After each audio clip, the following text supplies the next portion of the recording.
Tarbiyah Sunnah Channel. Lillah Nyunnah Merenah. Assalamualaikum warahmatullahi wabarakatuh. Innal hamdalillah nahmaduhu wa nasta'inuhu wa nastaghfiruhu wa nastahdihi wa na'udzu billahi min shururi anfusina wa sayyiati a'malina. Man yahdihillahu fala mudilla wa man yudlil fala hadiya lahu. Asyhadu an la ilaha illallah wahdahu la syarika lah wa anna Muhammadan abduhu wa rasuluh.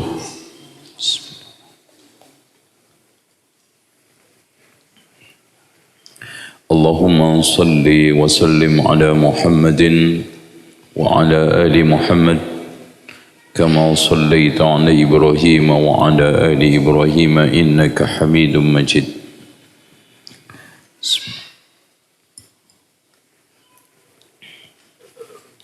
Baik.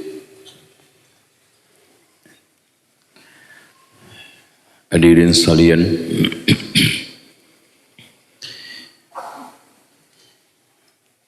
kita semua duduk di sini akan melahirkan atau sudah melahirkan anak yang 20-30 tahun lagi akan mengalami kondisi yang sangat ekstrim yang disebut dengan puncak milenial.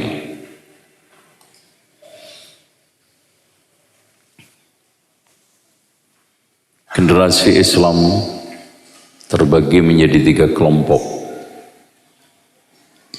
Kelompok pertama milenial militan. Ini yang keluar dari pesantren dan sekolah-sekolah agama serta kajian-kajian.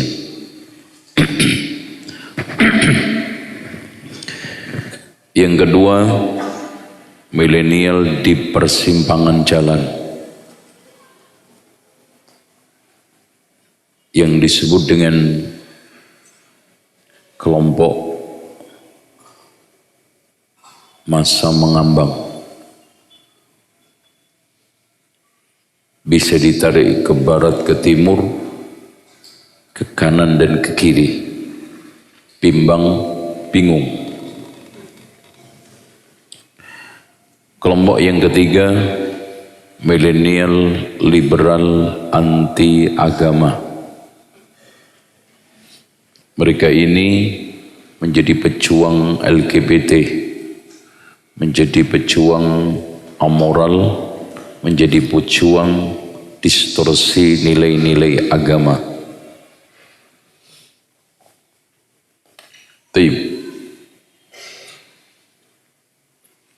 Rasulullah Sallallahu Alaihi Wasallam akhirnya mengakhiri perjalanan itu dengan keluarnya Dajjal. Dan Rasulullah SAW mengatakan la yakhruju Dajjal illa fi khifatin minad din wa idbarin minal ilmi. Dajjal tidak keluar kecuali pada masa generasi yang tipis agamanya dan sudah mulai berpaling dari ilmu. Orang sudah tidak mau agama yang berat-berat. Sholat pengennya cepat, buku pengennya tipis, dan tidak betah diajak untuk kebaikan. Tapi untuk yang sifatnya syahwat, nonton bola, duduk di kafe, betah. Dan sudah mulai banyak orang yang lari dari ilmu dan majelis ilmu.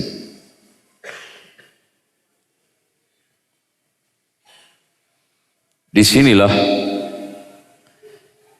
kita mempercepat kiamat dengan kelakuan rusak kita, atau kita pelihara akhlak supaya alam ini lestari. Hadirin sekalian, Rasulullah diutus,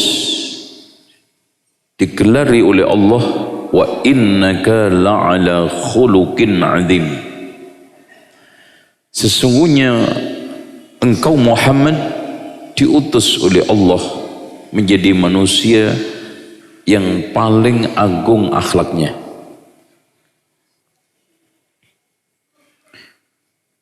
Dan Rasulullah mengatakan, aktsaru ma yudkhilun nasa al-jannah taqwallah wa husnul khuluq.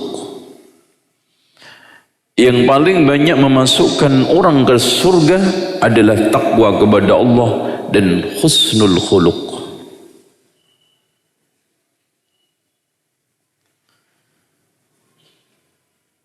Saking pentingnya kedudukan akhlak sampai Rasulullah membatasi, seakan-akan Rasulullah diutus, Rasulullah dihadirkan ke muka bumi di tengah manusia.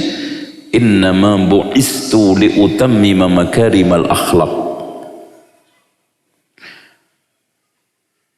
Nah, sesungguhnya aku diutus untuk menyempurnakan mahasinil akhlak, makarimil akhlak, solihal akhlak.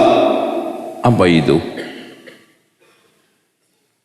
Yang tidak lain adalah Islam secara keseluruhannya. Dengan demikian, tepatlah jawaban Aisyah ketika ditanya akhlaknya Rasulullah itu apa? Al-Quran. Dengan demikian, ketika kita bicara masalah akhlak, bukan sekarang ini parsial, hanya hubungan adab antara makhluk dengan makhluk. Bahkan seluruh komponen Islam. Hadirin sekalian, akhlak bila diterapkan di dalam kehidupan ini pasti akan membuahkan satu buah yang menonjol, yaitu harmonika kehidupan. Itulah yang dimaksud dengan bahasa Arabnya al-amnu, tenang, aman, tentram.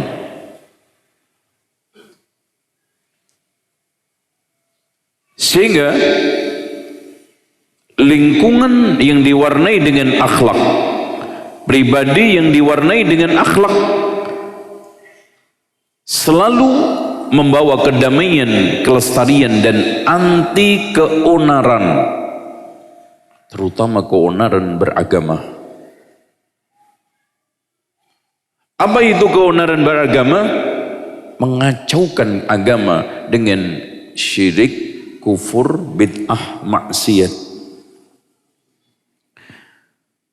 Oleh karena itu, hadirin sekalian, siapapun yang menyebarkan hal ini, meski dianggap orang damai, telah membuat keonaran.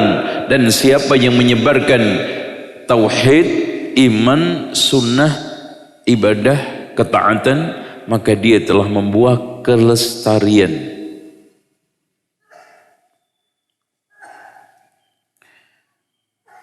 Oleh karena itu Allah berfirman, wa'tasimu bihablillahi jami'an wa la tafarraqu. Wa'tasimu bihablillah, yang dimaksudkan apa? Islam. Wadhkuru ni'matallahi 'alaikum idh kuntum a'da'a fa'allafa baina qulubikum fa asbahtum bi ni'matihi. Maksudnya nikmat apa? Islam. Ikhwana, dengan demikian ukhuwah, kedamaian kalau dihiasi dengan takwa, agama dan cinta karena Allah, pasti membuahkan kebaikan. Fa asbahtum bi ni'matihi ikhwan. Dengan demikian, siapapun yang membuang Islam, siapapun yang jauh dari Islam, maka paling kerdil akhlaknya, paling jauh dari kenikmatan, paling jauh dari berbagai macam kebaikan. Hadirin sekalian, Islam mencakup seluruh kebaikan akhlak. Kalau seandainya ada agama-agama lain yang memuat kebaikan, maka kebaikan itu sudah ada di dalam Islam. Terutama kebaikan bersahabat, bergaul, dan berteman. Ada banyak orang yang berseloroh. Kalau nanti menerapkan Islam, menerapkan sunnah, tidak punya teman. Ada lagi yang mengatakan dia akan terkucil dari pergaulan. Ada lagi yang mengatakan dia akan menjadi seperti katak di dalam tempurung. Intinya, label-label orang yang komitmen terhadap Islam, istiqomah di dalam Islam, dan yang tidak kalah pentingnya memegang teguh Al-Quran dan Sunnah, tersingkir dari pergaulan katanya. Antum sepakat nggak kira-kira? Allah. Kalau sekarang di masyarakat enggak dianggap lumrah. Kalau bisnis enggak dianggap lumrah. Kira-kira begitu. Gimana Mas? Antum datang ke walimah jenggotan gitu gimana? Ya? Bahkan ada sebagian ibu-ibu sudah faham dan suaminya sudah memberikan motivasi penguat untuk pakai cadar. Karena apa? Alasannya takut tidak diterima dalam pergaulan. Pertanyaannya, apakah benar dengan beragama Islam dengan baik tersingkir dari pergaulan? Tolong dijawab. Anak kasih hadiah 50.000. Tonton. Ya udah. Katanya kalau Islamnya itu moderat, kalau Islamnya itu enteng-enteng, akan bisa diterima oleh semua kalangan di masyarakat. Bisa mudah diterima di pergaulan, mudah diterima. Apakah benar? Sekarang pertanyaan saya balik. Dengan antum rajin sholat ke masjid, dengan antum menerapkan sunnah-sunnah Rasulullah, akan diperlakukan orang seperti itu?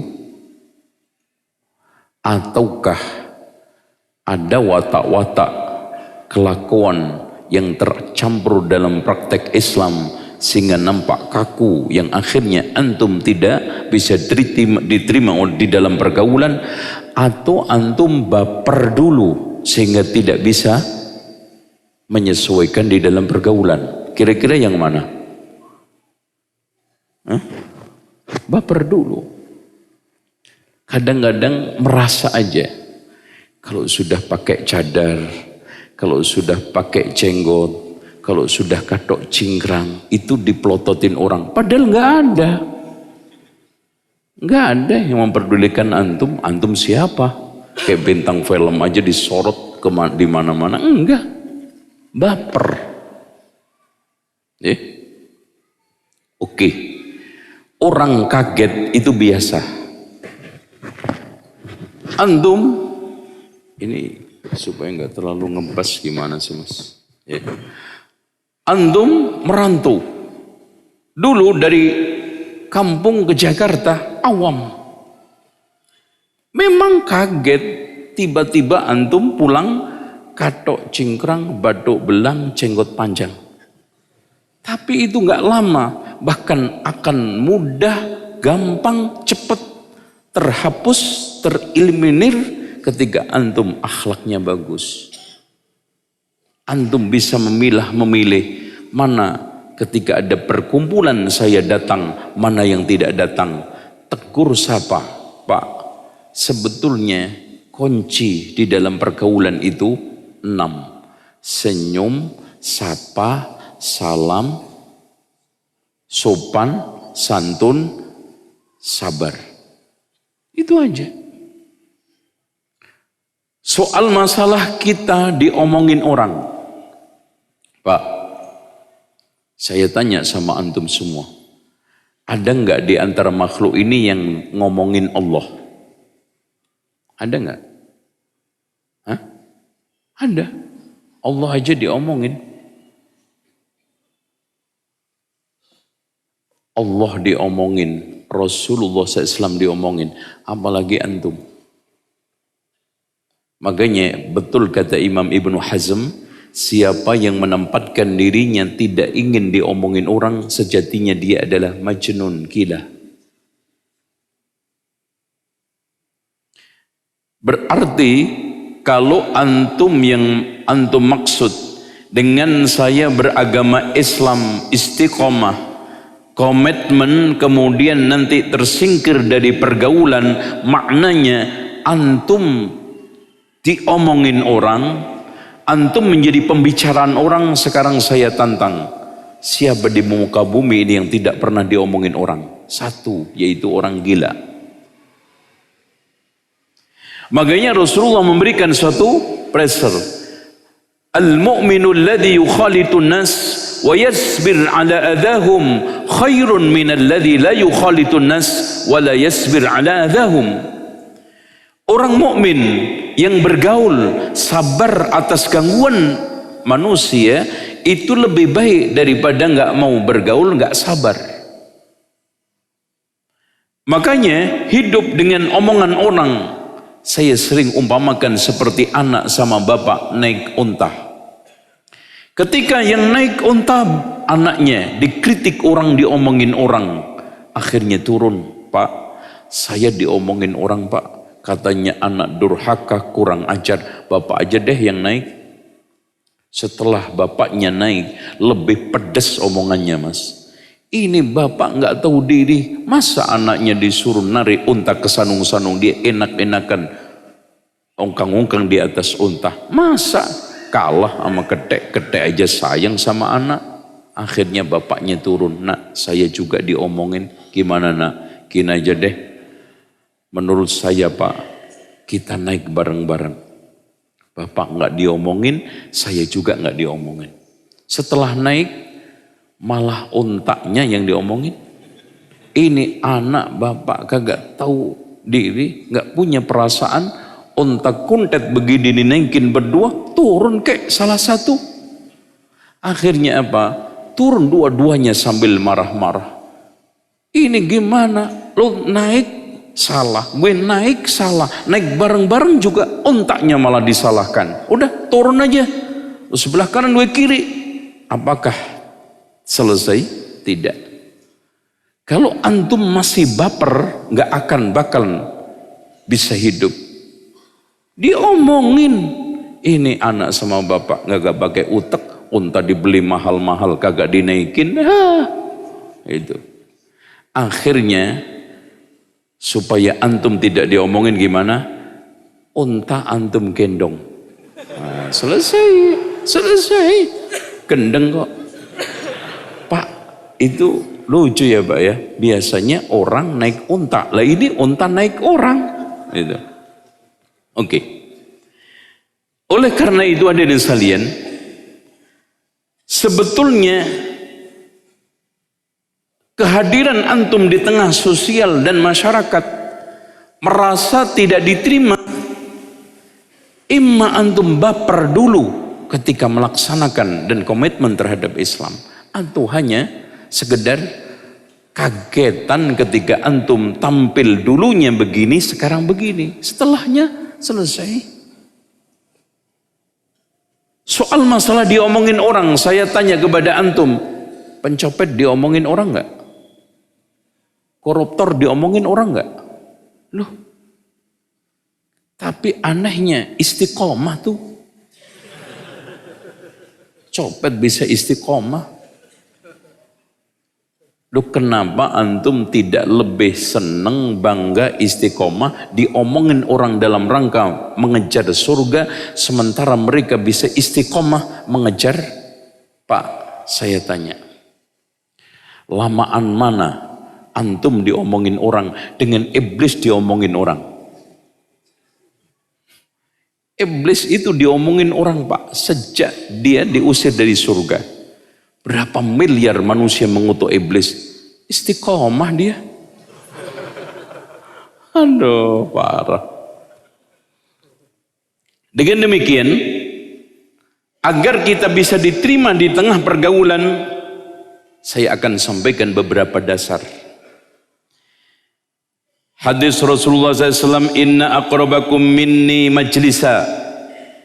Orang yang paling dekat majlisnya denganku nanti di hari kiamat, ahasinukum akhlaqa, yang paling baik akhlaknya, al-muwatta'una aknafa, yang sanggup diinjek-injek pundaknya. Maksudnya apa? Ngalah antum.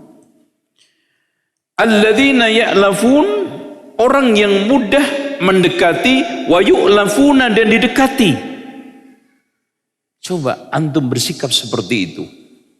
Meski antum sekarang membawa ajaran-ajaran sunnah yang mungkin dianggap nyeleneh, yang mungkin dianggap aneh, yang mungkin antum dianggap menentang tradisi, akan cair.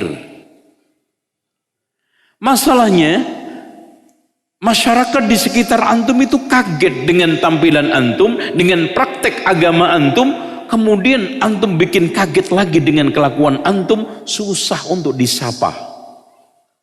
Susah untuk senyum, kayak makhluk luar angkasa yang baru turun kemarin. Itu makhluk langit. Enggak. Makanya Rasulullah memberikan satu titel, al-mu'min alifun, orang mukmin itu gampang akrab, wa ma'lufun, diakrabin.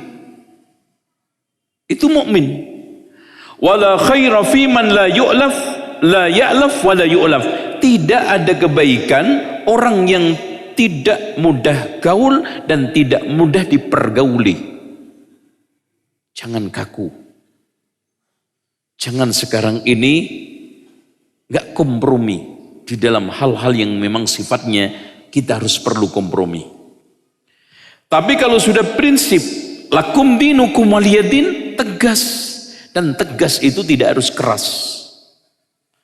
Makanya Rasulullah mengatakan, man aradallahu bihi khairan razaqahu Allahu khalilan salihan. Siapa yang digandaki oleh Allah baik, Allah akan karuniakan teman yang soleh. Inna siyadakarahu, bila lupa diingatkan, wa in dzakara anhu, bila ingat dibantu untuk baik. Bukan malah dikritik, dijelekin, dihina.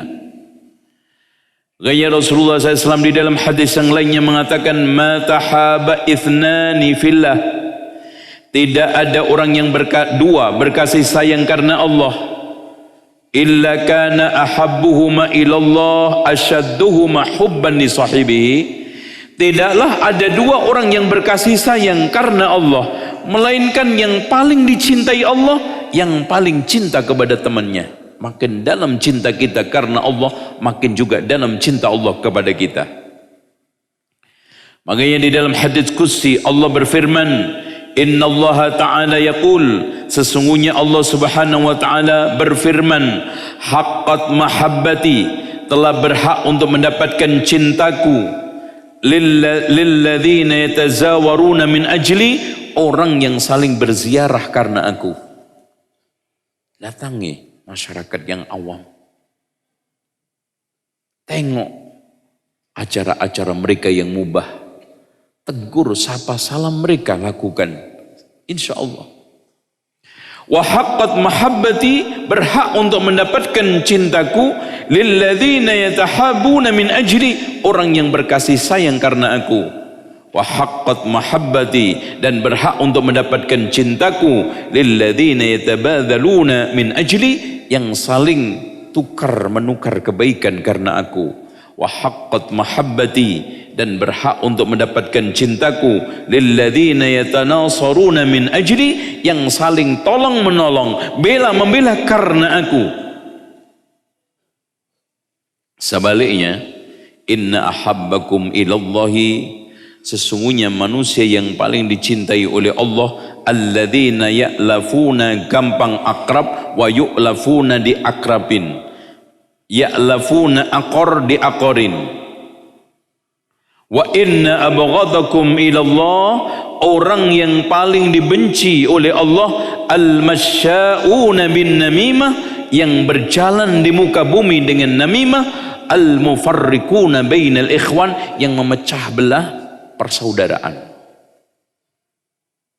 Makanya Fudail bin Iyad mengatakan, turidu an taskunal firdaus, antum mau tinggal di firdaus, wa tujawirur rahman, dan dekat dengan ar-rahman, fi darihi, di perkampungannya akhirat, ma'an nabiyyin, ngumpul bersama para nabi, was-siddiqina, dan orang-orang jujur, was-syuhada'i, dan orang-orang syuhada, was-salihin, bi ayyi amalin amiltahu, antum cek amal apa yang antum suguhkan, bi ayyi syahwatin taraktahu, syahwat apa yang antum tinggalkan, bi ayyi ghaidin kadhamtahu, dan dendam apa yang telah kamu kendalikan, wa bi ayyi rahimin wasaltahu, dan silaturahmi mana yang kamu lakukan, wa bi ayyi zallatin li akhika ghafartahu, dan kesalahan saudara kamu kepadamu yang kamu maafkan, wa bi ayyi qaribin ba'adtahu fillah,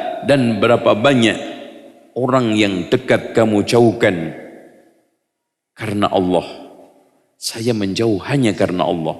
Wa bi ayyi ba'idin qarrabtahu fillah, dan yang jauh kamu dekati karena Allah. Berarti di sini Pak, orang yang sanggup menciptakan pergaulan ini karena Allah, insya Allah akan bisa diterima di mana-mana. Bukan dunia itu yang kita tuju, bukan teman itu yang kita tuju. Saya senang dia karena dia muslim, itu namanya cinta karena Allah. Dia senang karena dia itu ngaji, karena dia sholat, itu juga cinta karena Allah. Saya mencintai seorang ustadz, bukan karena semata-mata ustadznya cakep, ustadznya Masya Allah orasinya bagus, ustadznya milenial, tidak. Ustadz itu mengajak aku kepada jalan surga. Begitu juga saya sekarang ini dekat dengan seorang teman yang baru kenal, langsung akrab. Karena teman saya tersebut mendekatkan saya kepada Allah. Begitu juga hadirin sekalian. Adzan. Oke, 10 menit. Saya itu bingung ngatur waktu Pak. Materinya banyak ini. Gimana ya? Oke. Intinya, sampai antum bersedekah. Yang memberi sedekah, semata-mata yang saya beri ini, entah itu ustadz, kiai, ulama, orang miskin, karena saya disuruh oleh Allah dan mendapatkan pahala dari Allah. Yang diberi pun tidak perlu gengsi. Saya menerima ini juga karena Allah. Dengan saya terima ini, dia bisa beribadah sedekah dengan saya. Pakaian yang saya pakai, akan membuahkan jariah untuk dia. Masjid yang dia bangun saya gunakan untuk sholat akan membuahkan kebaikan dunia akhirat. Jadi intinya dua orang yang berkasih sayang karena Allah semuanya akan masuk surga. Dan hadirin sekalian, pergaulan lebih tajam lagi kalau sudah menuntut pengorbanan. Kita korbankan sesuatu yang paling mahal. Coba perhatikan bagaimana Abu Bakar radhiyallahu an sanggup mengorbankan seluruh hartanya untuk Rasulullah karena demi mempertahankan cinta kepada Rasulullah, dan cintanya dia kepada Rasulullah juga karena Allah, karena ujung-ujungnya yang menyuruh Allah dan akhirnya mendapatkan balasan dari Allah yaitu surga. Begitu juga mencintai sahabat Abu Bakar, Umar, Utsman, Ali dan seluruh kaum mukminin. Itu namanya cinta karena Allah, benci karena Allah, memberi karena Allah, tidak memberi karena Allah, maka sempurnalah imannya. Karena pada akhirnya hadirin sekalian, mengakui Allah sebagai Tuhan yang hak menuntut kita dua hal. Mencintai siapa saja yang dicintai Allah dan mencintai apa saja yang dicintai Allah. Berarti dua, orang sama perbuatan. Dan membenci siapa saja yang dibenci oleh Allah dan membenci apa saja yang dibenci oleh Allah, orang dan perbuatan. Karena Pak, dimanapun selalu ada ajaran, ada teladan. Agama manapun, antum lihat Yahudi, Nasrani, ada ajaran, ada teladan. Ahli sunnah wal jamaah juga begitu. Ada ajaran yaitu Al-Quran dan sunnah menurut pemahaman salaful ummah, dan teladan kita Rasul, sahabat tabi'in yang dituangkan oleh Rasulullah di dalam hadis khairun nasi qarni. Oke. Hadirin sekalian, supaya antum tidak gagal di dalam pergaulan ini, maka cara untuk menyeleksi teman gaul satu, cukup carilah mereka yang berakal. Yang kedua, carilah yang mereka akhlaknya baik, jangan fasik dan jangan tamak dunia. Insya Allah habis sholat kita akan sampaikan hak-hak pergaulan di zaman milenial, insya Allah, dari mulai hak harta, hak ilmu, kemudian yang lainnya. Biidznillah. Cukup? Dah. Subhanakallah bihamdika asyhadu an la ilaha illa anta astaghfiruka wa atubu ilaik. Assalamualaikum warahmatullahi wabarakatuh. Istiqomah dan konsisten dengan Islam tidak menyulitkan kita di dalam bergaul, hidup dan bersosial. Yang menyulitkan itu dua, baper sehingga tidak tahan omongan orang. Kalau itu masa antum kalah sama iblis, tahan omongan macam-macam? Mana ada sih orang hidup yang tidak diomongin orang?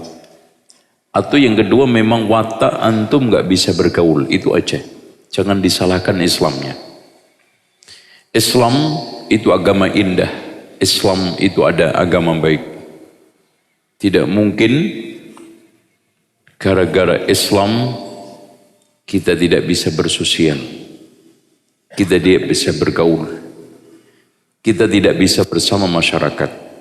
Oke. Hadirin sekalian, di dalam pergaulan ini manusia terbagi menjadi tiga.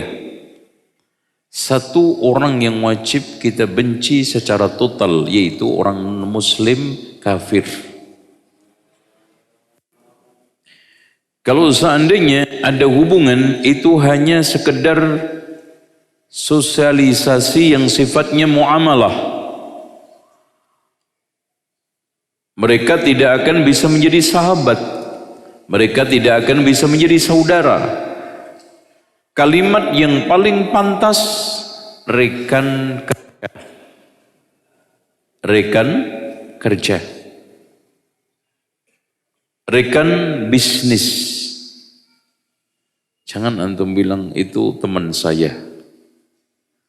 Karena saudara itu hanya innamal mu'minuna ikhwatun.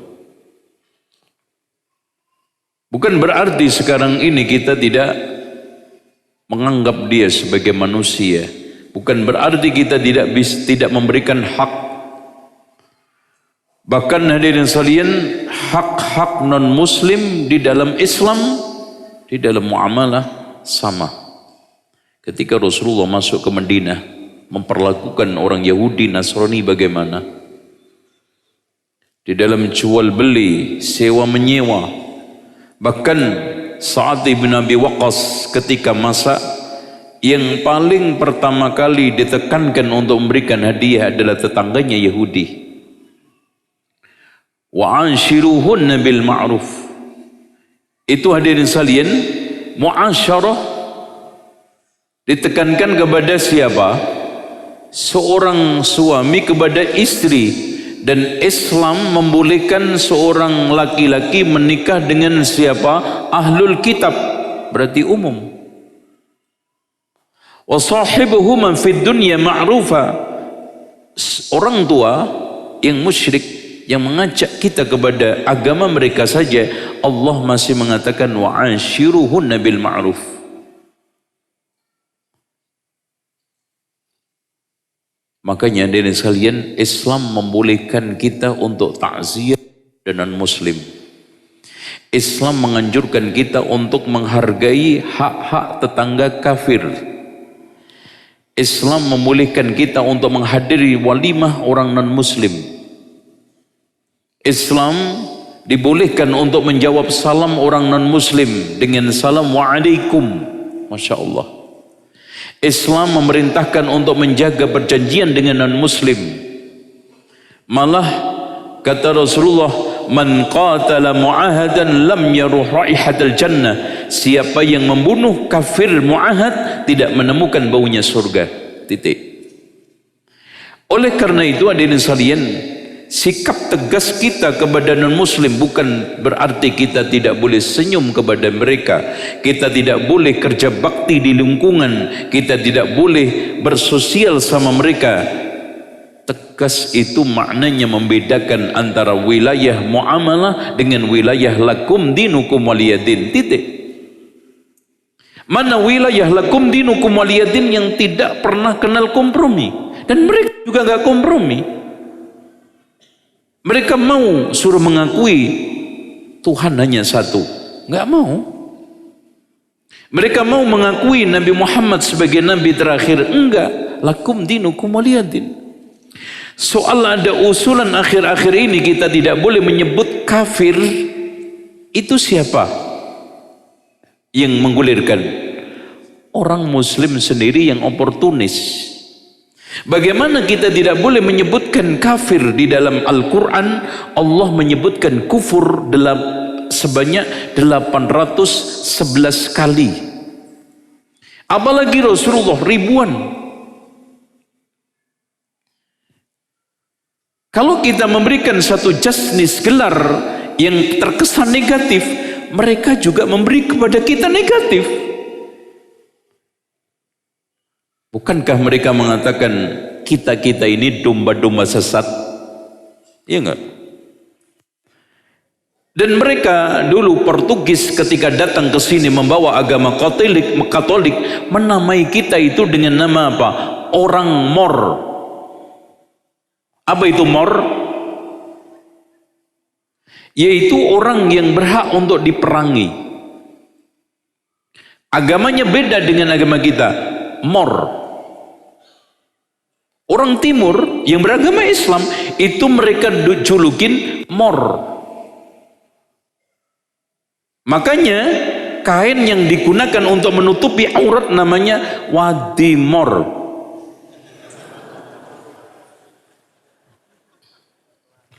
Mas, saya tanya kepada antum, bahasa Jawanya aurat itu apa? Apa? Wadi.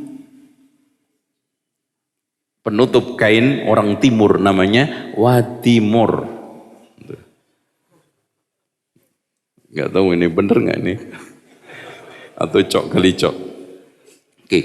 Yang kedua, kelompok yang wajib kita cintai secara total yaitu mukmin. Saya tanya kepada antum, Pernah antum ketemu Imam Syafi'i? Enggak. Pernah antum ketemu Abu Bakar? Kenapa antum mencintai secara totalitas? Karena dia mukmin kamilul iman. Meskipun mengecewakan antum secara pribadi. Contoh, ada ikhwan yang bagus, istiqomah, manhaj akidahnya lurus, ngajinya rajin, sholat jamaahnya bagus. Wajib antum cintai karena Allah. Meski mengecewakan antum, nyerobot lamaran antum. Kecewa enggak? Kecewa. Soal antum ditolak, dia diterima, itu enggak ada kaitannya. Kaitannya antum enggak cocok. Kayak gini. Tes kecil ya. Nah, ada sekelompok yang wajib kita gauli, kita cintai, tapi sebagian juga wajib kita benci, yaitu mukmin yang ahli maksiat. Oke. Tadi kita sampaikan, kalau ingin bergaul sukses dan selamat, carilah teman gaul yang berakal. Satu. Jangan sekali-kali bergaul dengan orang yang bodoh, apalagi dungu, apalagi pandir. Jadi tingkatan orang miring itu 3. Yang pertama jahil, bodoh, itu miringnya rada-rada. Lebih parah lagi dungu. Lebih parah lagi pandir. Dalam bahasa Arabnya jahil, safih, ahmak. Makanya di sana ada suatu ungkapan dari ulama salaf, memutus persahabatan dengan orang yang dungu dan pandir itu ibadah. Ibadah. Karena bergaulnya dengan mereka menghancurkan. Apa faedahnya antum bergaul dengan orang yang sekarang ini setiap harinya bergumul dengan maksiat? Setiap harinya waktu-waktunya dihabiskan untuk menentang Allah. Hartanya, pikirannya, tenaganya digunakan untuk mendatangkan murka Allah. Apa faedahnya? Makanya hadirin sekalian, sikap kita terhadap orang yang miring, orang yang menyimpang, maafkan dia. Wa'mur bil urfi, perintahkan kebaikan. Kalau sudah tidak bisanya bergaul di mana, Mas? Kalau sudah mulai antum terpengaruh, bukan mempengaruhi. Stop antum, wa'arid anil jahilin, berpalinglah dari orang-orang bodoh. Surat Al-A'raf ayat 199 sampai 200. Yang kedua, bergaulan dengan orang yang baik akhlaknya. Karena apa? Al-mu'min mir'atu akhihi, orang mukmin itu cerminan saudaranya. Kalau sekarang yang di samping antum itu mukanya jelek, maka akan nyorot di kaca itu mukanya Nabi Yusuf. Enggak. Sekarang yang di depan kaca itu kedai, Mas, enggak mungkin keluar macan. Al-mar'u ala dini khalilihi, orang tergantung agama temannya. Dan tolong diperhatikan, pengaruh negatif itu lebih cepat daripada yang positif. Pengaruh ketolehan itu lebih cepat daripada kesolehan. Antum bergaul berpuluh-puluh tahun dengan orang yang hafal 30 juz, belum tentu antum bisa hafal 30 juz 30 aja nggak kena.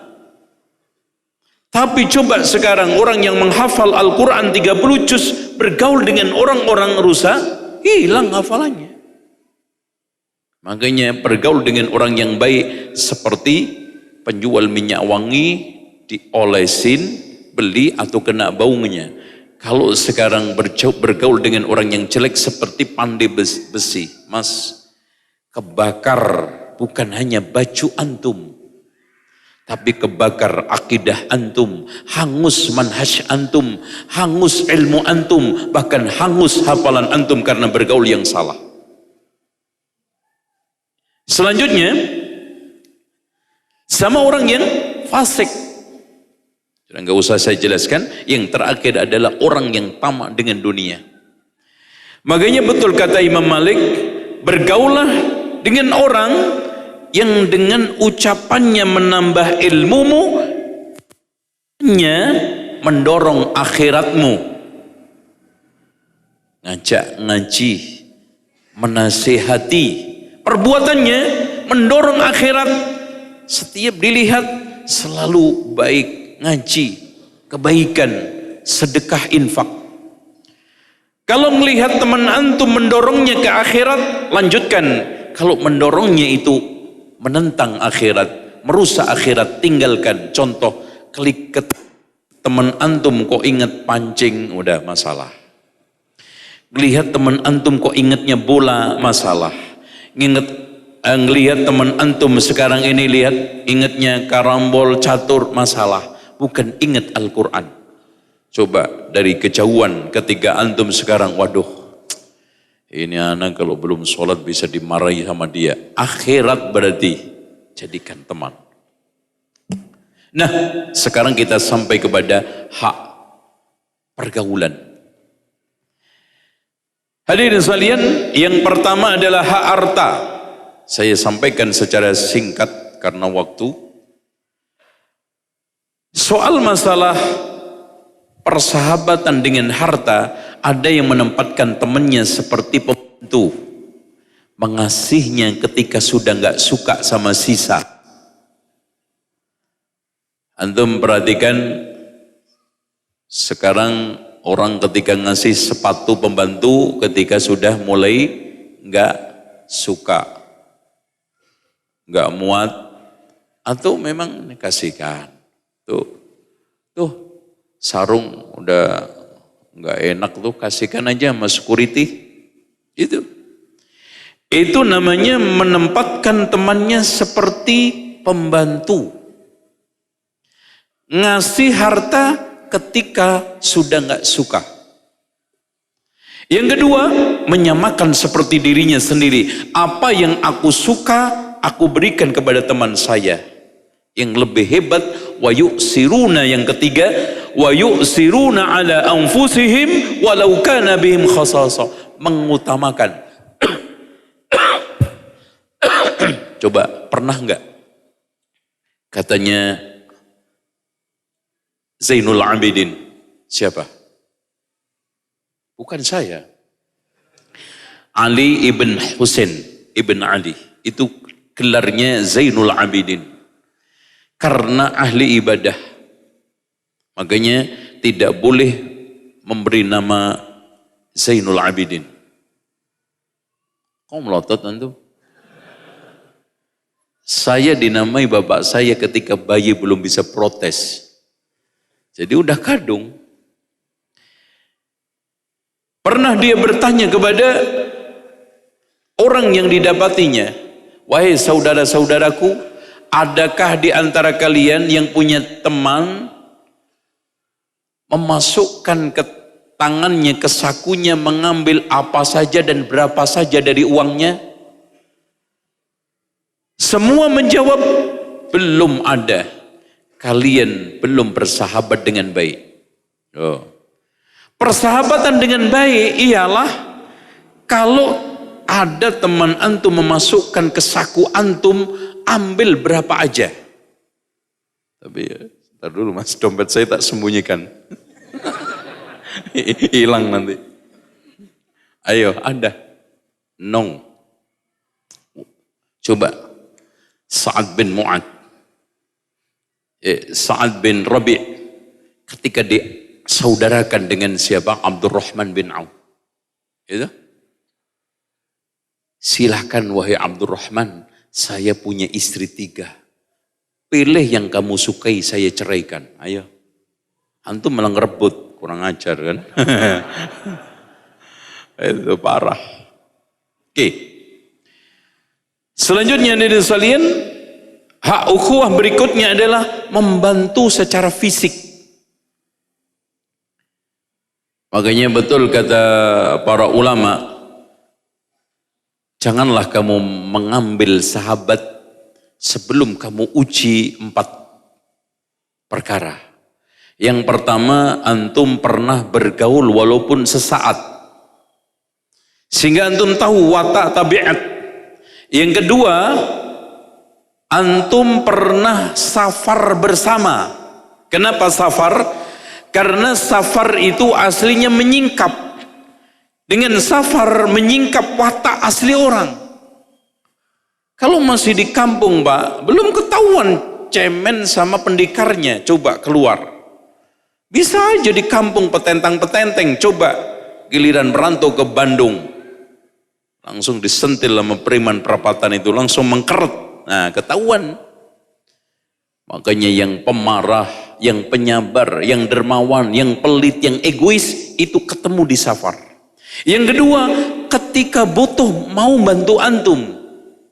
Yang keempat, antum tes berhasil muamalah dengan dinar, yaitu rupiah. Masya Allah. Sekarang, Pak, seperti yang kita sudah masuk ke dalam zaman yang dikatakan oleh Rasulullah, awwalu ma tafqiduna min dinikumul amanah. Yang paling pertama kali hilang dari agamamu adalah amanah, terutama dalam masalah harta, terutama dalam masalah uang. Subhanallah. Membantu ada di antara ulama salaf. Persahabatan, Pak. Setelah matinya sahabat itu, dia menjamin keluarganya sampai 40 tahun. Antum mendoakan aja lupa. Sholat jenazah dia nggak hadir. Kita ngomong persahabatan. No. Aneh. Ya. Selanjutnya dari sekalian, hak lisan. Hak lisan itu ada dua. Diem dan ngomong. Diem untuk tidak menyebut aibnya. Diam untuk tidak cari-cari kesalahannya. Diam untuk tidak menyebut-nyebut kekurangannya. Diam untuk tidak membongkar rahasianya. Itu hak lisan untuk diam. Tapi tidak semua diam itu emas. Bahkan saudara kita punya hak untuk bicara. Di antaranya adalah memanggil nama yang paling terbaik. Dia punya nama baik, kenapa antum panggil nama yang gak baik? Padahal namanya itu, siapa di sini ya? Sulaiman. Dipanggil di Sunda apa? Hah? Eman. Ini tapi sudah membudaya, ya. Panggil Sulaiman. Kadang-kadang dipanggil dengan nama yang enggak bagus. Gel, bogel, dud, botak, mau kemana? Enggak bagus, ya. Ya. Bahkan kalau memang namanya, walaupun kita enggak antipati, nama-nama Jawa itu sebetulnya sudah bagus. Bejo itu artinya apa? Untung. Bahkan bejo itu lebih tinggi daripada profesor. Karena apa? Orang bejo, kalau bejonya juga jadi menteri, profesor nggak jadi menteri, itu namanya bejo. Itu kan gitu. Dan orang Jawa itu memang adaptatif. Ketika zaman-zaman dulu awal pakai nama-nama bahasa Sangsekerta, ya. Terus kemudian setelah mulai masuk orang-orang Eropa, namanya pun ke Eropa-Eropaan. Contoh, supaya punya duit banyak diberi nama Paiman. Itu kan. Itu Paiman. Masya Allah.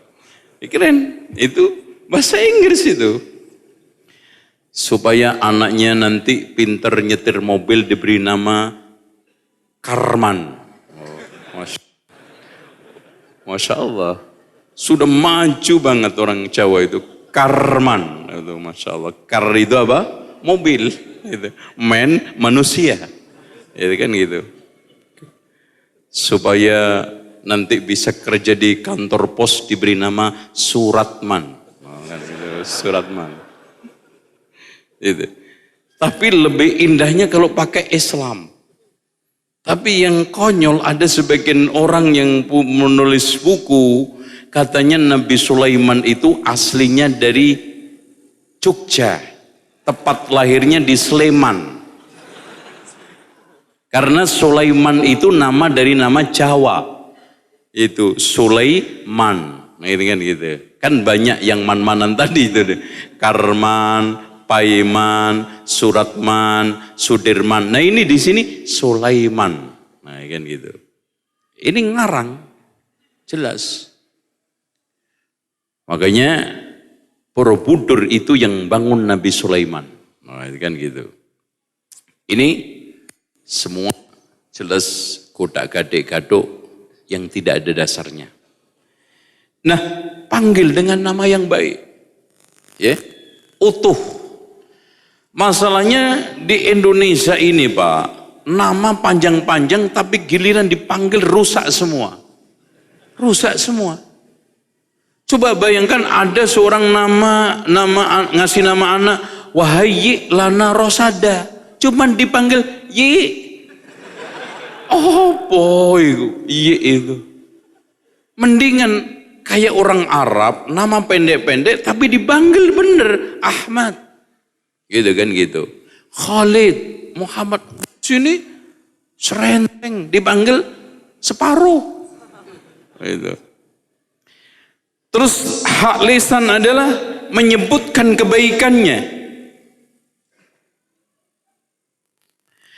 dan menyampaikan pujian orang-orang yang memuji. Contoh Masya Allah, Mas tadi saya rapat, antum sayang nggak hadir.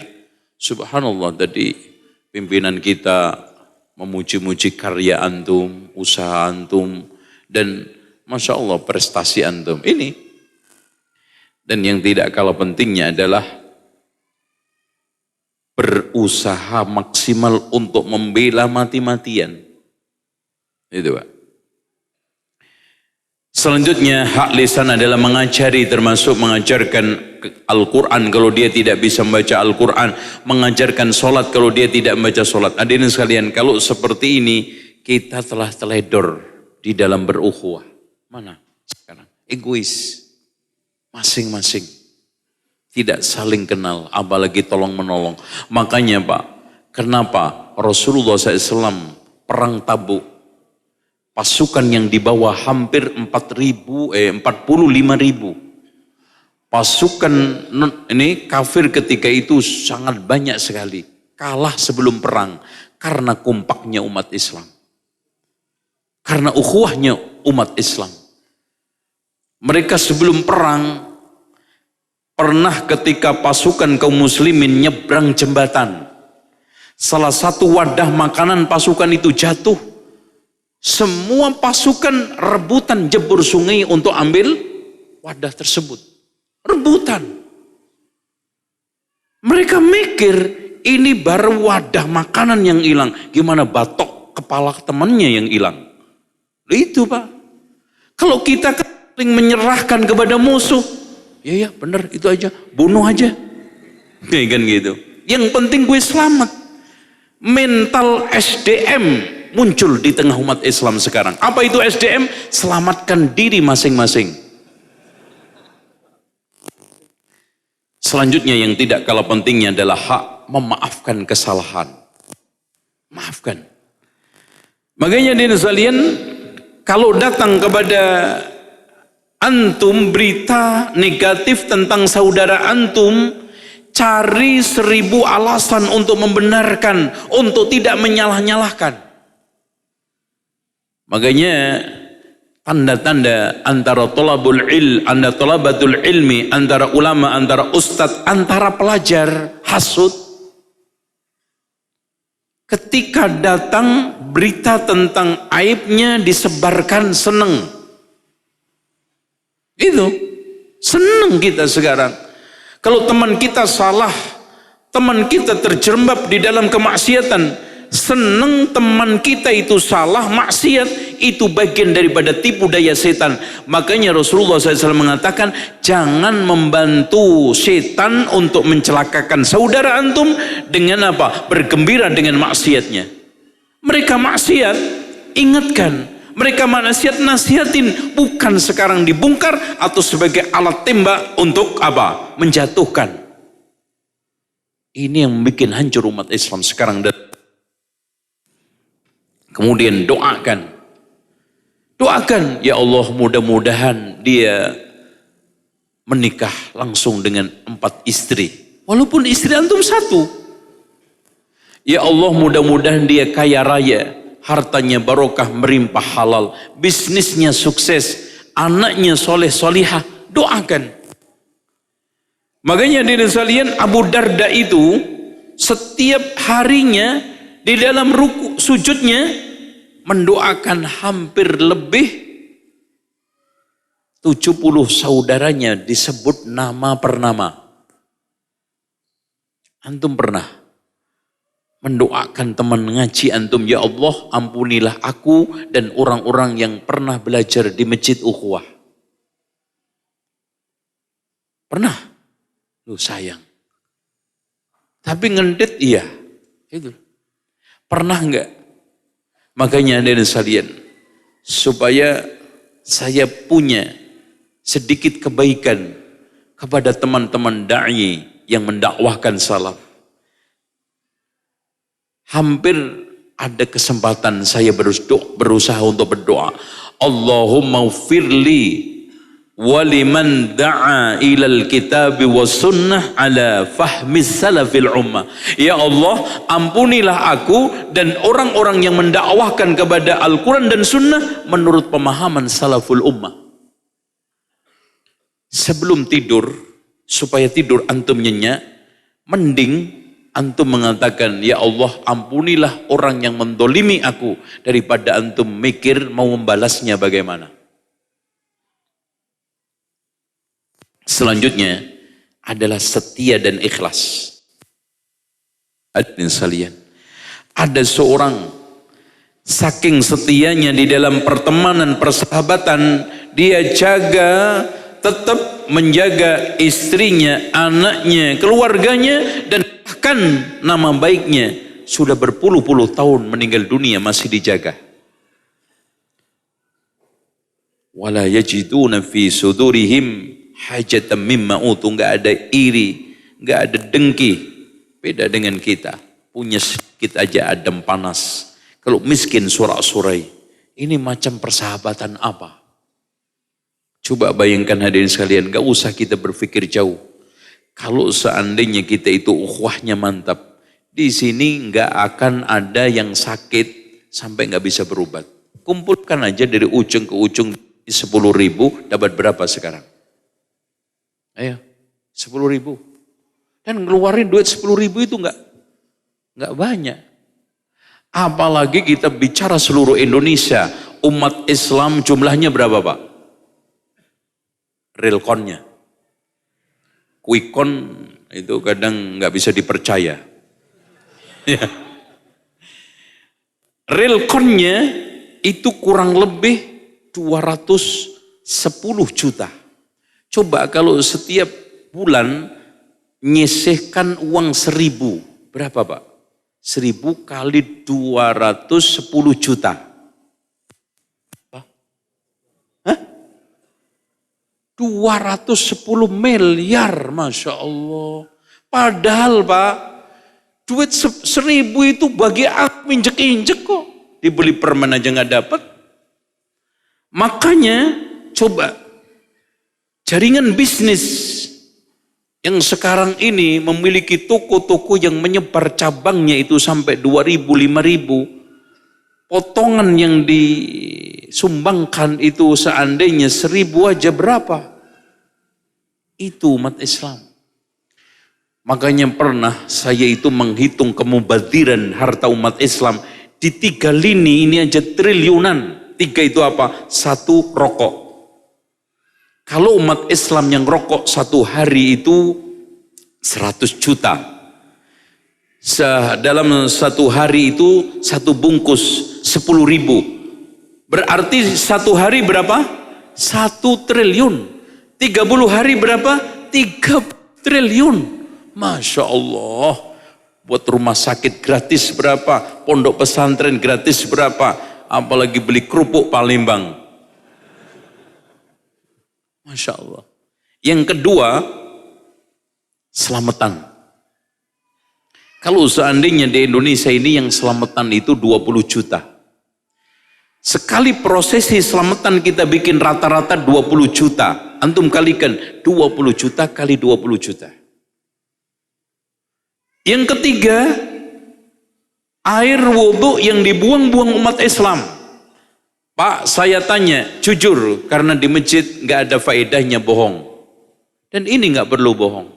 Ketika kita semua wudhu, air yang terpakai dengan yang terbuang banyakan mana? Banyakan yang terbuang. Bahkan yang nempel di tubuh kita cuma 10%. Coba kalau sekarang satu masjid itu yang wudhu 100 orang, per orang membuang 1 liter, berarti 1 kali sholat 100 liter kali 5 waktu. Antum kalikan berapa ribu kubik dan kalikan dengan jumlah listrik yang dimakan. Kalau anak mau tambah lagi, kuburan yang dikasih kicing. 1 kuburan memakan 500.000. Kali 5 juta kuburan berapa? Padahal kicing bangunan di atas kuburan itu digigit alat, dimut nggak manis, didudukin nggak boleh, ya toh? Mau apa? Mayit juga nggak anget. Emang dibebaskan dari siksa kubur? Lo kalau begitu bikin aja rumah. Nggak faedah. Coba kalau itu dicopot semua, kemudian pakai membangun madrasah, dipakai membangun sekolah, dipakai membangun rumah sakit, buat beasiswa anak-anak miskin yang putus sekolah, berapa? Oke, itu soal harta. Kaya umat Islam. Makanya Pak, Saudi, Kuwait, Qatar itu sebetulnya lebih kaya Indonesia daripada Saudi, Qatar, Kuwait. Kenapa? Sumbangannya kemana-mana, karena mereka nggak ada selamatan. 1.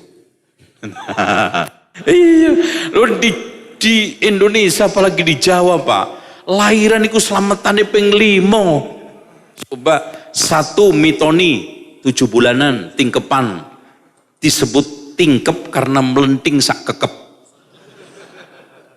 Terus kemudian lahiran, lalu 5 hari sepasaran, terus 8 coplok udel, loh 5. Apa nggak miskin Pak? Apalagi bangun rumah Pak, bongkar rumah selamatan. Coba. Ini tadi yang apa namanya lahiran belum, masih 6. Kurang. Selamatan ngubur ari-ari. Coba. Wah, itu pakai prosesi sendiri. Bahkan sakral. Ya. Karena di dalam proses penguburan itu ngubur ari-ari dan juga bawaannya. Dibawakan pedak sama sisir biar ganteng atau cantik. Dibawain pulpen sama buku biar pinter. Sekalian aja bawain ATM biar sugih. Nah, keren. Kayak mlebu ATM. ATM apa Pak? Wes bank yang paling kaya aja. Kayak aja software Pak biar ahli IT. Terus dikasih timar. Sudah zaman listrik begini juga masih pakai itu timar. Bangun rumah, bongkar rumah selamatan. Ancik-ancik selamatan. Nutup ampiak selamatan. Coba 3. Terus kemudian nanti selesai selamatan, masuk rumah selamatan. Giliran sudah dimasukin, katanya dukun keliru ngadepe. Loh ya, Masya Allah. Akhirnya apa? Bongkar lagi. Pak, Bapak ini sakit-sakitan karena gara-gara bangun rumahnya salah ngadep. Harusnya ke utara, Bapak ke timur. Ini. Hadirin sekalian, termasuk hak ukhuwah adalah adamut taklif wa takalluf. Ini Pak, kalau kita itu sudah bersahabat, rata-rata tidak ada perasaan membebani dan tidak ada perasaan terganggu. Makanya para ulama mengatakan syarrul asdiqa man takallafa laka. Seburuk-buruk teman sahabat adalah orang yang memaksa-maksa membebani sesuatu. Ya. Waman ahwajuka ila mudaratin, dan sahabatmu yang paling buruk orang yang kamu masih butuh basa-basi. Pak, kalau antum masih terbebani dengan teman antum, masih harus basa-basi dengan teman antum, dan masih harus sering minta maaf, itu belum teman sejati. Makanya katanya Fudail bin Iyad, innama taqatu'an nasu bitakallub, banyaknya putus silaturahmi itu karena ada kesan, perasaan membebani dan dibebani, nggak enak. Sehingga ujian daripada teman dikatakan oleh para ulama 5, idza akala indahu, kalau sudah merasa nyaman makan di tempat rumah saudara antum, pokoknya nggak ada rikuh, nggak ada nggak enak, pokoknya makan seperti makan di rumah sendiri. 1. Wadakhalal khala, masuk ke toiletnya juga nyaman seperti masuk toilet sendiri. Wasalla wa nam, sholat tidur seperti di rumah sendiri. Dan yang kelima, bisa menghadirkan semua keluarga di rumah teman itu, melakukan aktivitas seperti di rumah teman, di rumah sendiri. Udah, itu baru teman. Antum pernah seperti itu? Risih masih ya. Aduh, nggak enak. Apalagi berhubungan suami istri di rumah teman antum. Wow, itu kan masih nggak enak kan? Ya opo mandine. Terus nanti mandi junubnya kapan? Itu berarti masih belum teman yang sesungguhnya. Maka hak teman, mata kita tidaklah memandang kepada teman itu kecuali cinta dan sayang serta kasihan. Pendengaran kita selalu senang mendengarkan untaian kalimat-kalimat yang dia sampaikan. Lisan kita, lisan tidaklah keluar kecuali memuji, menyebut, menyampaikan kebaikan-kebaikannya. Kalau buruk tahan. Tangan untuk selalu membantu dan memberikan kebaikan. Kaki berjalan untuk menjaminnya. Masih? Jam 8 ya? Oke. Kita buka tanya jawab. Sebetulnya masih ada, tapi ya itulah ngaji. Sebetulnya di sini ada adab bergaul. Tapi ya gimana, disampaikan nggak ya? Idza aradta husnal mu'asyarah. Kalau antum pengen sukses bergaul, fa'alqi sadiqaka wa aduka biwajhir ridha.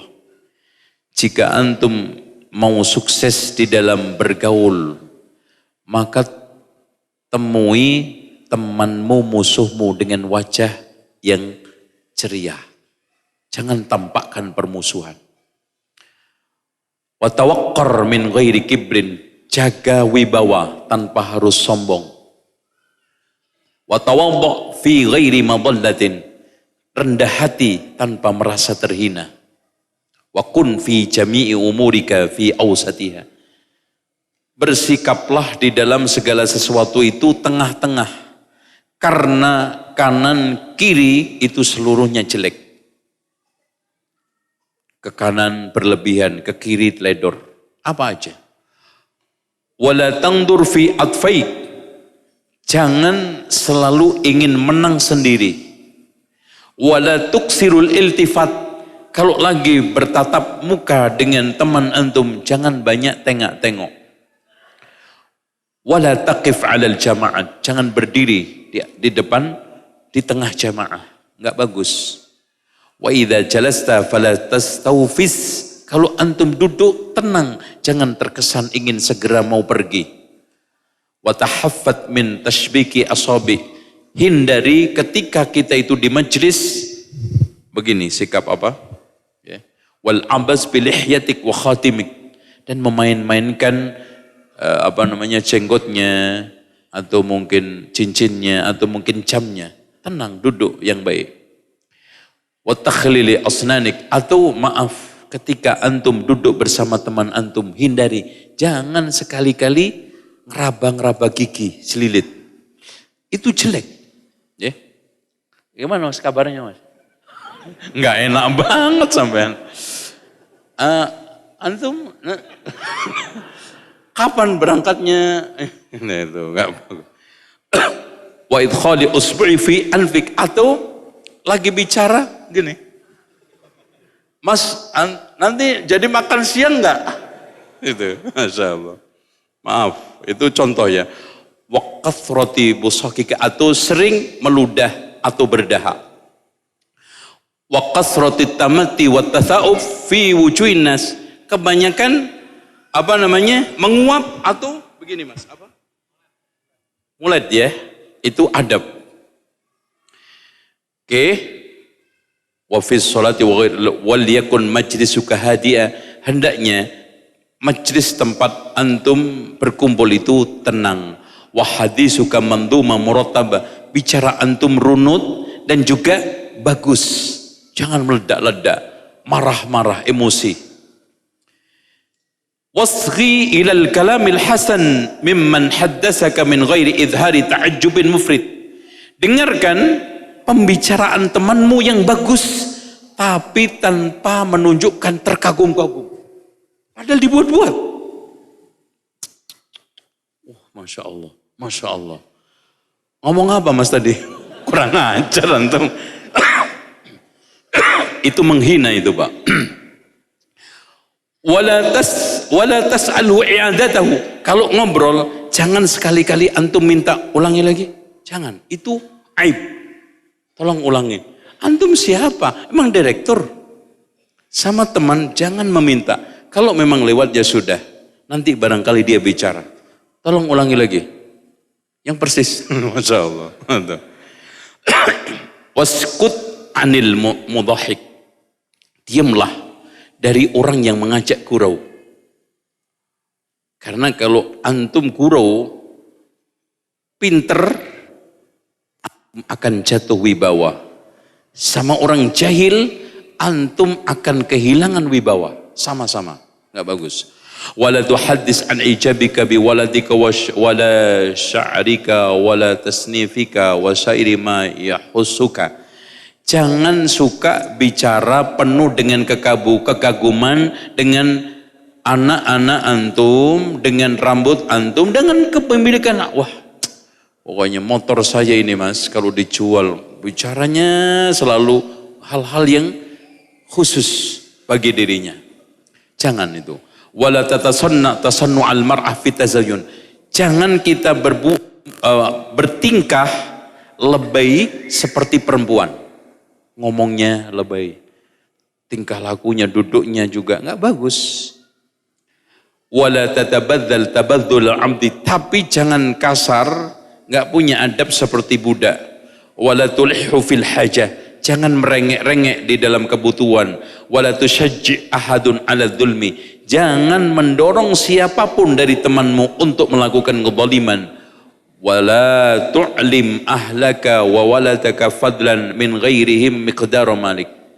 Jangan sekali-kali mengabarkan kepada keluarga kamu, anak kamu, apalagi yang lainnya dengan keadaan harta kamu. Rekening saya 17, simpenannya di sini sekian-sekian. Jangan. Fa innahum in ra'auhu qalilan hanat indahum.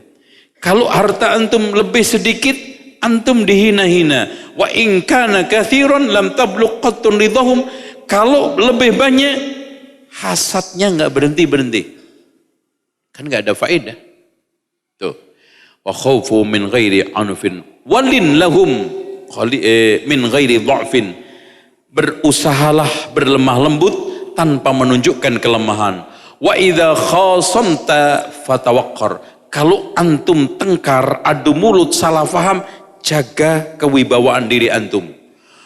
Wala watahaffat min jahlika, jangan tampakkan kebodohan antum. Watajannab ajalataka, dan jangan tampakkan kesan antum orang yang tergesa-gesa, tidak hati-hati. wa tafakkar fi hujjatik, dan jaga argumen-argumen antum ketika berdialog. Jangan sampai kelihatan lemah, jangan sampai kelihatan antum gak punya argumen, apalagi salah. Wala tukthiril isyara biyadik, ketika bicara jangan sering nunjuk-nunjuk, ya, jelek. Wala tuksirul iltifat ila min warai, jangan juga sering noleh ke belakang. Mas, mana? Mas, jangan.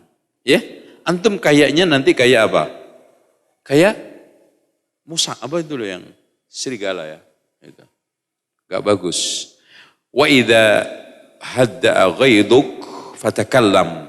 Jika sudah mulai, umpamanya teman antum memancing emosi, kalau emosi antum redam baru bicara. Jangan bicara kalau antum belum bisa meredam emosi antum. Wala taj'al malaka akram min irdik. Jangan antum jadikan harta antum lebih mulia daripada kehormatan antum. Bahkan sebaliknya. Wa idza dakhalta majlisan fal adabu bihil bidayah bitaslim. Kalau antum masuk ke majlis, adab utama pertama adalah salam. Assalamualaikum warahmatullahi wabarakatuh. Wa tarkit tahaddi. Jangan sekali-kali melangkahi orang. Liman sabaq, apalagi menduduki tempat orang yang lebih di depannya. Wal julus haitsu tasa. Duduklah di mana antum bisa duduk. Tempat yang bisa antum dudukin. Wa haitsu yakunu aqrab ila tawadhu, duduk yang bisa menunjukkan antum itu rendah hati, yaitu tawadhu.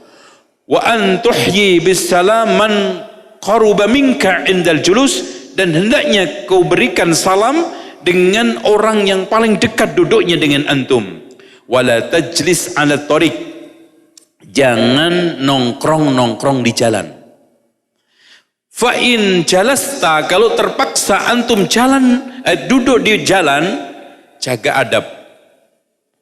Antara lain ghaddul basar, menundukkan pandangan. Wa nasrul madlum, membela orang yang teraniaya. Wa i'anatul malhub, menolong orang-orang yang tersesat. Jangan malah antum kerjain. Kayak pernah saya, masya Allah, dikerjain orang nyari hotel tempat manasik. Pak, hotel ini di mana Pak? Oh sana Pak, terus saja lurus kanan kiri belok. Pak, ular apa Pak? Kanan kiri kayak ular. Akhirnya muter. Sampai situ lagi, hotelnya di belakang orang tersebut. Subhanallah. Ya Allah, Bapak kentut aja bau nyampe sono kagak ngerti. Jangan. Tunjukkan. Karena itu hadiah terbaik di dalam safar yang penuh dengan kebingungan. Kasih, tanya alamatnya, kasih jalan yang wa'aunud dha'if, menolong yang lemah, wa irsyadud dhal, memberikan petunjuk orang yang sesat, waraddis salam, menjawab salam, wa ita'i sa'il, memberi orang yang meminta-minta, wal amru bil ma'ruf wan nahi 'anil munkar, melakukan amar ma'ruf nahi munkar, wal irtiyad bi mawdi'il busaq, dan tolong diperhatikan tempat meludah, wala tabsuk min fi jihadil qiblah. Tolong, ini suatu adab yang tidak banyak mendapatkan perhatian kaum muslimin, ternyata banyak dilanggar, yaitu apa? Meludah ke arah kiblat. Itu bukan hanya di masjid, Pak. Jadi meludah ke arah kiblat itu di dalam sholat, apalagi di luar sholat juga nggak boleh. Baik di dalam masjid, di luar masjid. Dan terus wa iyyaka antumazih labiban, waspadalah, jangan gurau sama orang yang berakal, maksudnya berpendidikan. Au ghairu labib, sama orang yang tidak berpendidikan. Fa innal labib yahqid alaik, kalau orang berpendidikan nanti sentimen sama antum. Wasafih, orang yang bodoh, yajtari alaika, berani sama antum. Waman buliya fi majlisi bimizahin aw laghat, barang siapa yang mendapatkan cobaan hadir di majlis banyak gurau, banyak hal-hal yang tidak benar atau mungkin sia-sia, hendaknya menutup Subhanakallahumma hamdika asyhadu an la ilaha illa anta astaghfiruka wa atubu ilaik. Wassalamualaikum warahmatullahi wabarakatuh. Sudah? Selesai? Antum pulang? Gimana Pak? Dijawab pertanyaan? Dikit ya, ada 1/4 jam.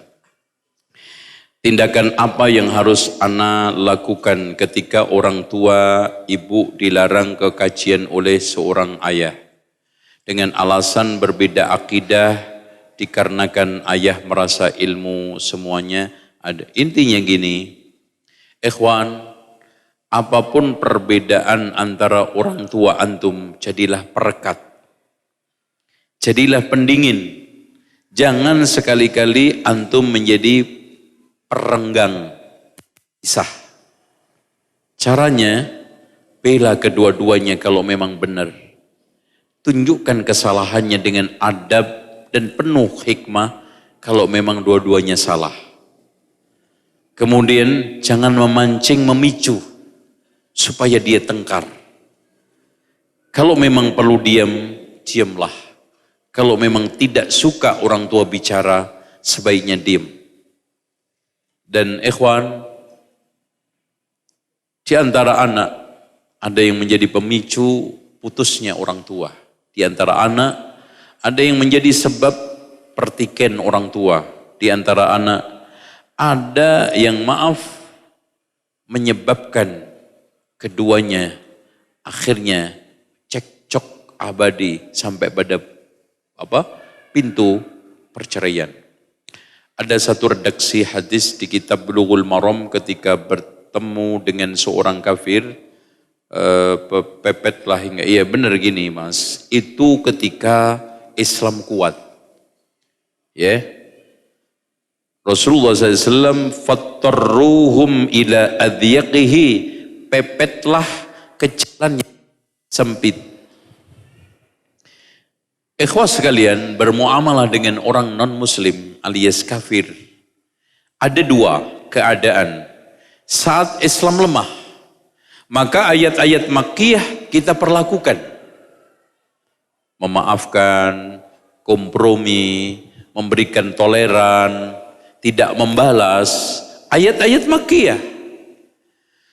Tetapi kadang-kadang muamalah dengan orang non-muslim, umat Islam kuat, maka ayat-ayat Madaniyah kita perlakukan. Di antaranya jihad kita kumandangkan. Serangan mungkin kita berikan. Bahkan kita pepet, tidak berikan kesempatan saat dia berjalan. Kalau ini antum terapkan di Bandung, yakin antum dipanggil polisi. Itu loh mas. Oleh karena itu, di sini harus kita dudukkan. Makanya Masya Allah ada satu hikmah. Kenapa ini disampaikan oleh Syekhul Islam Ibnu Taimiyah. Kenapa ada pembagian ayat-ayat Makkiyah sama Madaniyah?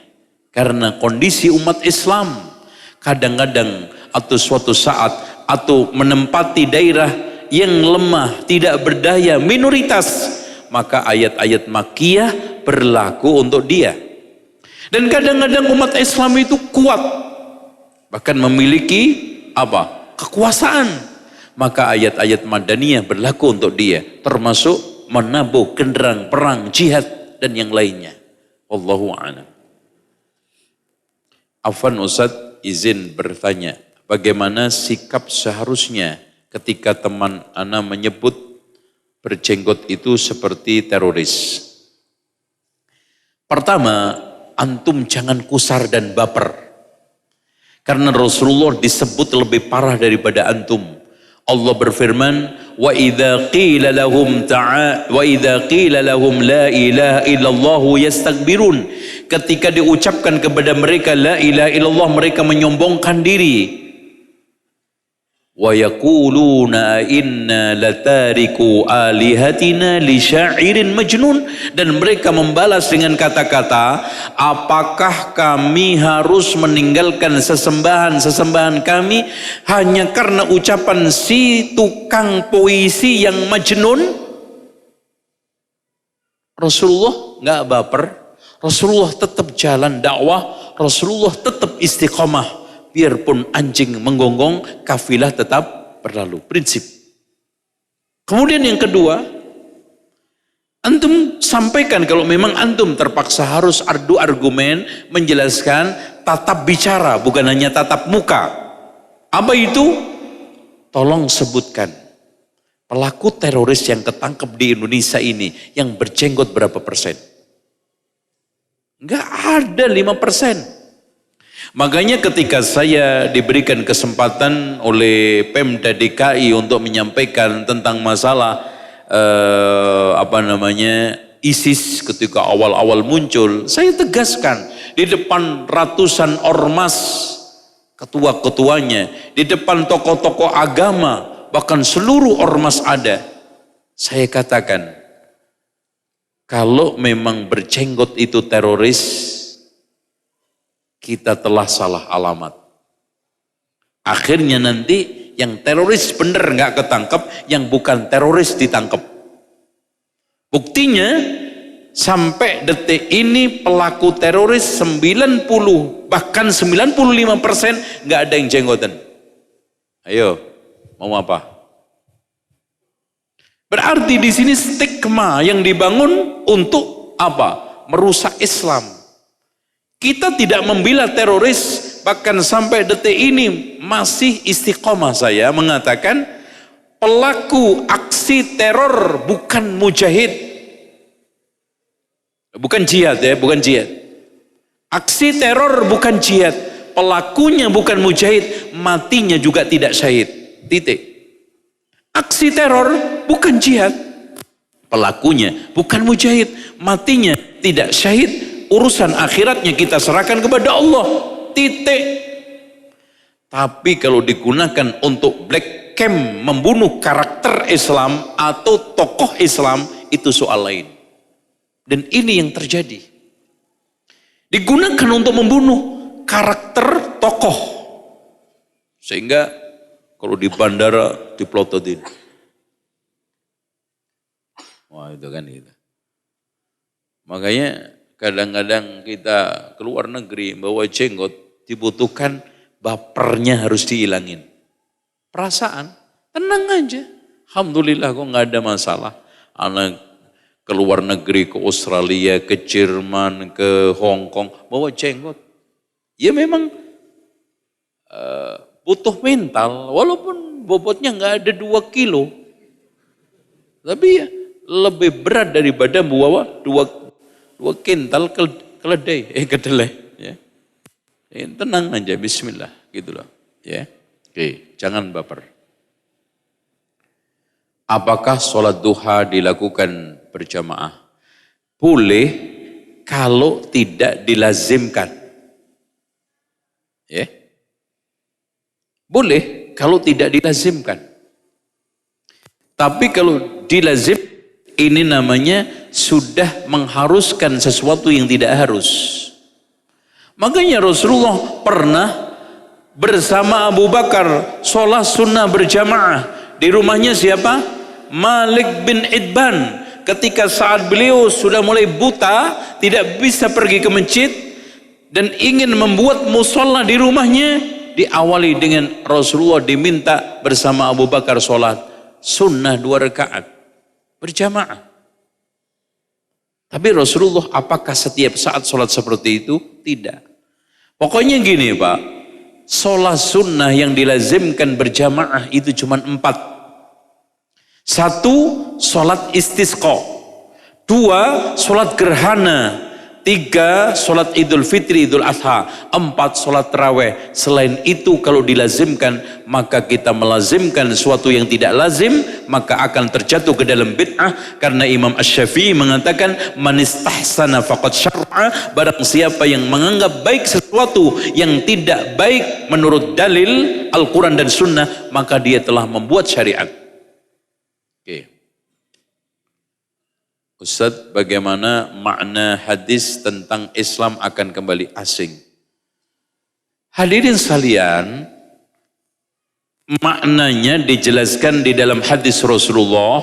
Saya nggak usah menjelaskan. Enaknya sunnah dijelaskan dengan sunnah, lebih akurat. Mengatakan, la tunqadanna ural islami urwatan urwatan. tali Islam akan terlepas seutas demi seutas. Kullaman taqadat urwatun tashabbathan nasu billati taliha. Ketika lepas satu orang berikutnya, wa awwaluha naqdan al-hukmu, yang pertama sistem hukum dan pemerintahan Islam. Sampai sekarang tidak ada satu negara pun yang menerapkan hukum Islam. Wa akhiruha as-shalah, yang paling akhir salat. Sampai pada tingkatan seperti hadis silah yang diriwayatkan dari Hudzaifah, di mana Rasulullah mengatakan, sayadrusul Islam kama yadrusu wasyu thawb. Islam akan punah seperti punahnya batik dari kain. Hatta la yudro mas salatu wa mas siyam wa mas sadaqah wa man nusuk. Sampai tidak dikenal lagi apa itu salat, apa itu zakat, apa itu puasa, apa itu haji. Tinggal kakek nenek orang lanjut usia mengatakan la ilaha illallah. Sampai silah menanyakan kepada Hudzaifah, apa manfaatnya la ilaha illallah? Sampai 3 kali Hudzaifah memalingkan mukanya, saking sedihnya mendengarkan hadis itu. Akhirnya menjawab, tudkhiluhum al-jannah. La ilaha illallah pada masa itu memasukkan dia ke surga. Karena sudah tidak dikenal sama sekali syariat. Apalagi Al-Quran Sunnah sudah diangkat oleh Allah dari mushaf, sehingga orang tidak kenal syariat. Makanya Pak, lambat laun sampai pada tingkatan terakhir apa? La taqumus sa'atu hatta la yuqala Allah Allah. Tidaklah tegak hari sampai tidak lagi disebut, dikatakan Allah Allah. Enggak ada. Makanya manusia sudah tidak mengenal syariat. Manusia sudah tidak mengenal Allah Allah. Sehingga ketika kiamat mereka akan mengatakan apa? Yaqulul insanu malaha. Ada apa ini? Karena udah enggak kenal lagi kiamat. Udah enggak tahu lagi penjelasan tentang kiamat. Makanya wa yaqulul insanu malah ada apa ini? Makanya selagi antum ngajinya kenceng, ibadahnya bagus, syiar Islam menyebar, insya Allah. Apalagi tadi Dajjal tidak keluar kecuali pada masa agama sudah tipis dan orang berpaling dari ilmu. Sudah. Kalau konser rame, kalau ngaji sepi. Bahkan kadang di suatu tempat kuburan lebih ramai daripada masjid. Sudah. Pada saat itu udah. Maka kita tinggal SDM. Selamatkan diri masing-masing. Makanya Rasulullah mengatakan apa tadi? Alaika bi khasati nafsik. Jaga diri baik-baik. Kapan itu? Kalau sudah kikir ditaati, hawa nafsu diikuti, dunia diutamakan, dan i'jabi di ra'yin, orang kagum dengan pendapatnya sendiri. Udah, alaika bi khasati nafsik. Afwan Ustaz, izin, sudah cukup. Ini ada terakhir, ketika ada teman yang melakukan kemaksiatan, kita boleh menghajarnya, seperti mendiamkannya atau yang sebagainya dalam rangka agar orang tersebut bisa kembali kepada. Hadirin sekalian, boleh hajar, tapi antum lihat maslahatnya. Mendiamkan itu metode, bukan perintah, tujuan. Artinya berubah nggak berubah terus didiamkan, tidak. Bahkan hajar itu wasilah, hajar itu sarana. Tujuannya apa? Kesadaran, hidayah. Makanya tidak disyariatkan hajar kalau makin parah keadaannya. Antum sapa daripada nggak tegur sapa, akhirnya malah nggak sholat, malah pindah agama, repot. murtad. Assalamualaikum Ustaz. Apa nih mungkin sudah bisa punya teman sejati. Kalau temannya datang ke rumah di tulisannya jelek banget Mas. Ya terakhir aja ini, bismillahirrahmanirrahim Ustaz. Membicarakan kebaikan teman apa termasuk ghibah? Enggak, malah itu tadi wajib. Termasuk hak pertemanan kaitannya dengan lisan, mendiamkan keburukannya, membicarakan kebaikannya. Memujinya di kejauhan itu lebih baik daripada antum memuji di depannya. Itu namanya menjilat. Itu namanya memuji-muji dan jelek. Bahkan dianjurkan oleh Rasulullah melempar mukanya dengan apa? Dengan tanah. Memuji itu di luar, memuji itu di kejauhan. Demikian, insya Allah kita berjumpa kembali di kesempatan lain dengan tema lain. Subhanakallahumma wa bihamdika asyhadu an la ilaha illa anta astaghfiruka wa atubu ilaik. Wassalamualaikum warahmatullahi wabarakatuh.